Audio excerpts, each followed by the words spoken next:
But I want to thank you all for coming today. 2 months ago, I spoke about the impact of individuals on healthcare, and I will be answering those questions today. Go ahead and flip the slide.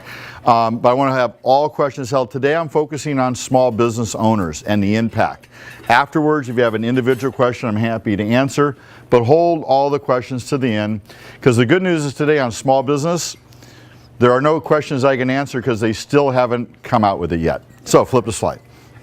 It was due October 1st. So the for sure 100% facts I can present to you today, the slide speaks for itself. Next.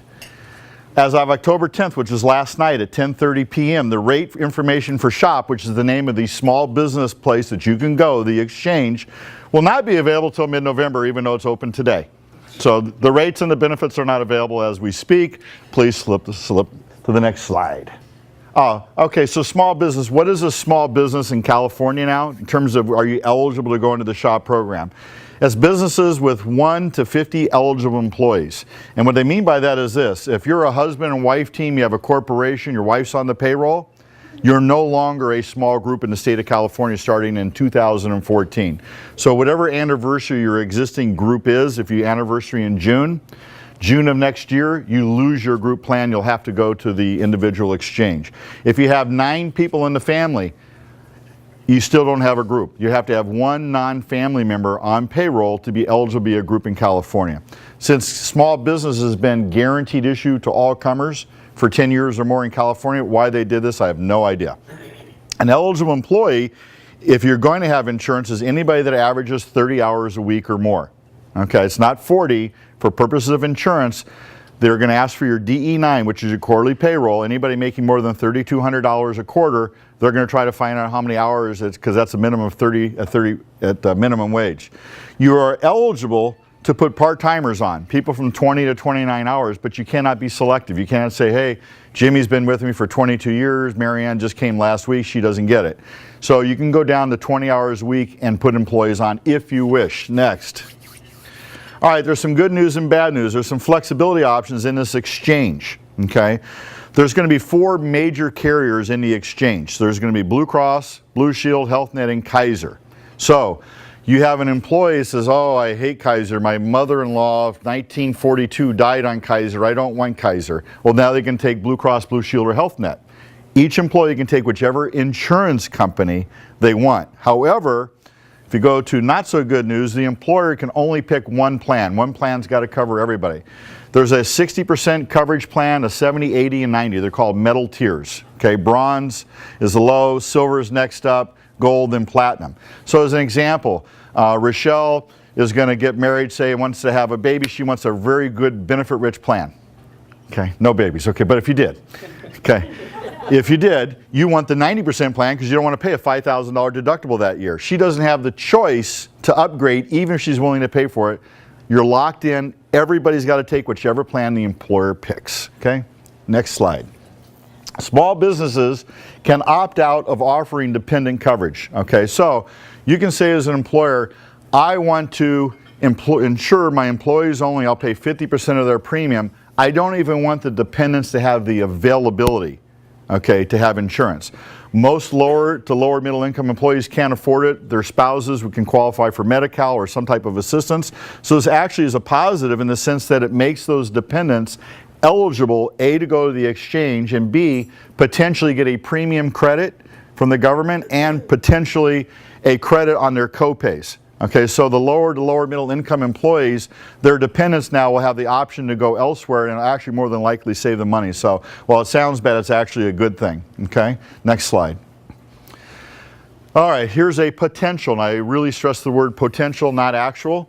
Small businesses will be eligible for a health care tax credit if they have fewer than 25 full-time equivalent employees. So you have 20 employees that are full-time, 30 hours a week, and you have 50 part-timers. Okay, they're going to add up all the part-timers' hours and divide it by 30, and now you have 17 additional full-time employees. You don't qualify for the tax credit. You all get that? Full-time equivalence takes full-timers plus part-timers' hours added up with all part-timers divided by 30, and so you may or may not qualify. You have to really run your census. The average income of the employees have to be less than $50,000 a year, and because the owner and any owner or family member of the owner is not eligible to be in the tax credit through the employer, they don't count their income. So if you're pulling in 200 grand a year, but your average employee is making 24, your average income is going to be 24,000. So exclude your income and any non-eligible family member's income in that calculation, okay? And you have to contribute a minimum of 50% towards that employee only, not their dependents, in order to be eligible for the credit. Next slide, please. All right, the contribution applies to add-on coverage like vision, dental, and other limited scope coverage, okay? A company with 10 or fewer full-time equivalent employees, say with average wages of 25 grand or less, are going to be eligible for what we call the maximum available tax credit, which will be 50%, but the 50%'s got a little caveat, I'll get to that soon. Nonprofits are tax exempt. I didn't know that nonprofits pay taxes, so why they get this credit, I have no idea. Okay, next slide, please. All right, and this is the kicker. So when you think 50%, don't get too excited, all right? And the amount the employer contributes towards the insurance premiums, tax credits are available for the tax year 2013 and 14, goes from 35% this year to 50% next year. The tax credits are available for a total of 2 consecutive years. The tax credits are available for 2 consecutive years. So what do you do in the 3rd year? Think about that. Switch. Restrictions and limitations. Small businesses, in order to get the tax credit, say you have Kaiser right now, you're really happy, you got a great plan for your employees, everything is wonderful, and you've been paying 50 or 100%, right? Next year, you continue that plan, the government says you lose your tax credit. You must go in the exchange, you must go in the shop, it's not open yet, even though it's October 1, in order to get the tax credit. Okay, you must be steered to what they want you to do. The amount of the credit, this is another big one, cannot exceed the total income and Medicare tax the employer is required to withhold from the employee's paycheck, okay, from their annual wages plus the employer's share of Medicare tax. How many here want to calculate that? So your 50% may not be 50%, okay? So just, again, you got a little added administrative cost, CPA cost, bookkeeper cost to figure out what your credit's going to be and should you do it. Thank goodness the rates aren't available until mid-November. You have over a month to figure it out. Next slide. More surprises for 2014. All right, so in the past, somebody like Rochelle could get a rate, and somebody like me, an older guy, could pay up to 5 times that rate. That was the maximum range between a young person and older person's rate structure. That structure has been changed to 3 to 1. So something's got to give. Either if Rochelle still pays the same rate she paid, I'm going to pay a lot lower as a senior. But then there's not enough premium for the insurance company, so something's got to happen. So somebody's going to pay a higher rate for somebody else to get a lower rate. Who's got more political clout? Young people living at home with their parents unemployed, or AARP members? Okay, I'll say nothing else. No more gender ratings, so male and female will pay the same, not necessarily a bad thing. In the small group arena, what we call risk adjustment factors. How many here has a small group plan at their company? Anybody? Nobody. Okay, there you go. Well, the chamber does. So anyway, risk adjustment factors are a way for small businesses to be rated based on their size and their claims. That goes away. So the people that have really good risk factors now will pay 20% more automatically starting next year. Family rates are going to go away. So if Jim Duncan has 4 kids at home, okay, and Jim has a 25-year-old wife, and we had her as the leader of the plan, right? This happens in the real world. We have leaders of the plan. So you put the young person on as the primary insured, you have that 25-year-old rate. That's how you save money. Bye-bye 2014. Now Jim will pay for his 51-year-old rate, his wife will pay the 25, and each kid will pay. There's no longer a family rate, so a guy with 10 kids will have to pay for the first 3 individually. Goes away.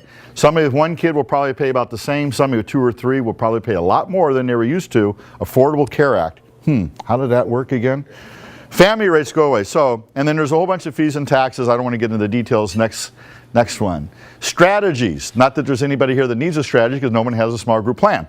However, check and see if you're grandfathered. You remember that from individual 2 months ago? Grandfathered means you haven't made a change. The insurance company hasn't ripped you off and made a change for you. Nothing has changed in your plan since March 23, 2010. If you're grandfathered, you're going to want to stay there, okay, and not move unless there's a huge tax credit for you, and I'll tell you why in a second, okay? There's a trick that small businesses can use this year and this year only. You can say, I don't want to have my my January 1 renewal. I want to change my renewal date to December 1, 2013. The benefit? You get to put off Obamacare and all those negative rules that cost you a lot of money till December of next year. Okay. Now, the deadline to do that, Kaiser just ended October 4th. No extensions. Blue Shield ended October 7th. I don't know if they're playing games with the date or not. Aetna closes October 15th. If the company has Blue Cross, you got till November 15th. If you have United Healthcare, you got the end of November.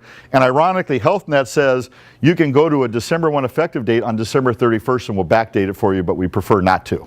So the bottom line is that an employer can change the date and delay state and federal rules that will negatively impact them. Now, if by chance that you'll be positive in the exchange because of the average income of your employees and get a tax credit, you can still make that move. You can go to the exchange in group any month. There's no open enrollment like January through March.